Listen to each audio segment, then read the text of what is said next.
चला मंडळी, आता बातमी आहे मुंबईतनं। पावसाळ्यापूर्वी नियोजनासाठी पालिका मुंबईतील नाल्यांचा गाळ उपसा करते आणि यात मिठी नदीच्या गाळ उपशासाठी आणि स्वच्छतेकरता पालिका दरवर्षी विशेष निधीची तरतूद करत असते। या एकाच नदीच्या स्वच्छतेसाठी दरवर्षी पालिकेकडून करोडो रुपयांचा निधी खर्च केला जातो। हे दरवर्षी केलं जातं। मात्र दरवर्षी करोडो रुपये खर्चूनही मिठी नदीचं पाणी काही गोड झालेलं दिसत नाही आणि त्यामुळे मिठी नदीतील गाळ काढणारे कंत्राटदार, महापालिका अधिकारी चौकशीच्या फेऱ्यात अडकलेत। मिठीच्या गाळात कोणाचे पाय अडकणार? 65 कोटींचा भ्रष्टाचार ईडीच्या रडारवर।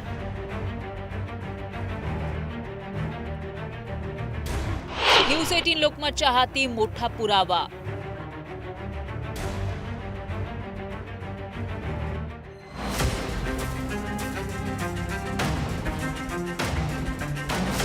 ही आहे मिठी नदी। 26 जुलै 2005 साली आलेल्या मुंबईतील महापुराला हीच मिठी नदी कारणीभूत ठरली। या महापुरानं मुंबई शहराची वाताहत केली होती।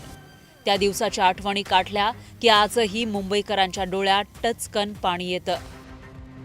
पण आता याच मिठी नदीतील गाळ ईडीच्या रडारवर आलाय, कारण मिठी नदीतील गाळ काढण्याच्या प्रकरणात 65 कोटींचा भ्रष्टाचार समोर आलाय। मुंबई महापालिकेच्या अधिकाऱ्यांनी मिठी नदीचं गाळ काढण्याचा मलिदा कसा लाटला त्याचा पुरावा न्यूज 18 लोकमतच्या हाती लागलाय।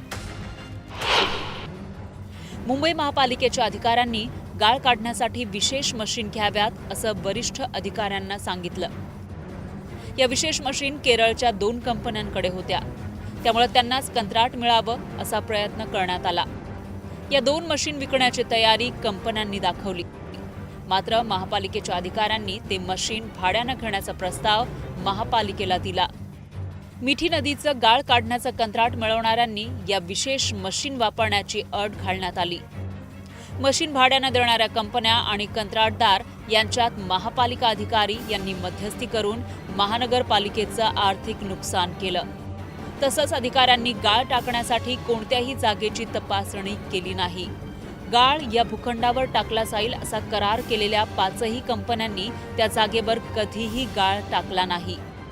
20 वर्षांपूर्वी मृत पावलेल्या व्यक्तीच्या खोट्या सह्या घेऊन बनावट कागदपत्र तयार करण्यात आली। गाळ न काढताच खोट्या नोंदी करत कंत्राटदारांना कामाचे पैसे देण्यात आले।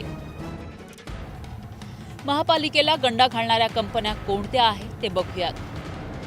Acute designs, Kailas construction, MA construction, Nikhil construction, JRS infrastructure या कंपन्यांनी महापालिकेला गंडवलंय। हे जे कॉन्ट्रॅक्टर आहे ते कोणाशी संबंधित आहेत? माझ्या माहितीप्रमाणे हे सर्वच्या सर्व कॉन्ट्रॅक्टर एका उच्चभ्रू फिल्मी राजकीय लोकांशी संबंधित आहे। तर त्याचंही मी माझ्या स्टेटमेंटमध्ये नाव दिलंय। माझ्या स्टेटमेंटमध्ये मी सांगितलेलं आहे, तर पोलिसांनी आणि ईडीने त्याची चौकशी करायला हवी। त्याच्यामध्ये कोण दलाली खात होतं? या प्रकरणी आर्थिक गुन्हे शाखेनं महापालिकेचे 3 अधिकारी, 5 खासगी कंपनीतील कर्मचारी आणि 5 कंत्राटदारांविरोधात गुन्हा दाखल केलाय। याच्यामध्ये निष्पक्ष चौकशी होईल। हा शेवटी जनतेचा पैसा आहे, त्यामुळे कुणालाही पाठीशी घालण्याचं काम होणार नाही आणि मला वाटतं हा जुना घोटाळा आहे आणि त्यामध्ये जे कोणी दोषी असतील त्यांच्यावर कारवाई केली जाईल आणि कुणालाही यामध्ये सोडलं जाणार नाही। EOWनं या प्रकरणामध्ये FIR दाखल केला। मुंबई महानगरपालिकेच्या 3 अधिकाऱ्यांसह 13 असे लोक आहेत ज्यांना या प्रकरणामध्ये ज्यांच्यावर गुन्ह्याची नोंद करण्यात आलेली आहे आणि 63 कोटी रुपयाचा भ्रष्टाचार झाल्याचं हे प्रकरण असल्यामुळे आता ईडीनं त्याच्यामध्ये तपास सुरू केलेला आहे। एकूणच जर आपण बघितलं तर केवळ 2 वर्षाच्या कारकिर्दीमध्ये जर 63 कोटी रुपयांचा भ्रष्टाचार झाल्याचं निष्पन्न होत असेल तर त्यापूर्वीच्या कारकिर्दीमध्ये सुद्धा भ्रष्टाचार झाल्याची अनेक प्रकरणं जी आहे ती पुढे आलेली आहे। 26 जुलैच्या महापुरानं मुंबईला मगर मिठी मारली होती। त्यानंतर मिठी नदीच्या स्वच्छतेचा मुद्दा ऐरणीवर आला। गेली 19 वर्ष मिठीच्या स्वच्छतेच्या नावाखाली कोट्यावधींचा मलिदा लाटण्यात आला, पण मिठी नदी जैसे थे अवस्थेतच आहे। त्यामुळे मुंबईकरांचे पैसे खाणाऱ्यांना आता ईडीची मगर मिठी बसण्याची शक्यता आहे। प्रणाली कापसे, न्यूज 18 लोकमत, मुंबई। आणि या सगळ्या प्रकरणानंतर आपण जर पाहिलं तर एक महत्त्वाची ब्रेकिंग न्यूज आहे. मिठी नदीचा गाळ काढण्याच्या प्रकल्पातील कथित अनियमितता आणि निधीच्या कथित गैरवापराबाबत ईडीनं चौकशीला सुरुवात केली आहे. या प्रकरणाची न्यायालयीन चौकशी करण्याची मागणी शिवसेना उभाटाचे आमदार आदित्य ठाकरे यांनी केली आहे. मला वाटतं महत्वाची ही व्हायला पाहिजे की गेल्या 3 वर्षामध्ये हे सगळं जे काही झालेलं, मग मिठी नदी असेल, गाळ काढणं असेल, दहिसर, पोईसर, ओशिवारा, हे सगळं किंवा आत्ता रस्ते, ह्याच्यात सखोल चौकशी मला वाटतं कोर्टाने केली पाहिजे. कारण महत्वाची गोष्ट ही आहे की गेल्या 3 वर्षामध्ये मुंबईचा पैसा हा एजन्सीनी लुटलेला आहे. ठाकरेंची शिवसेना आणि मनसे एकत्र येण्याची चर्चा सुरू असतानाच भाजपचे माजी खासदार सुजय विखे पाटील यांनी नकारात्मक प्रतिक्रिया दिली. इतकंच नव्हे तर पुढील 2 वर्षात ठाकरेंच्या शिवसेनेत फक्त उद्धव ठाकरे आणि संजय राऊत हे दोघेच राहतील अशी जिव्हारी लागणारी टीका विखेंनी केली. आता त्यावरून आदित्य ठाकरेंनी देखील जोरदार पलटवार केला. हे MNS म्हणजे मनसेबरोबर राज ठाकरे यांच्या नातं जोडायला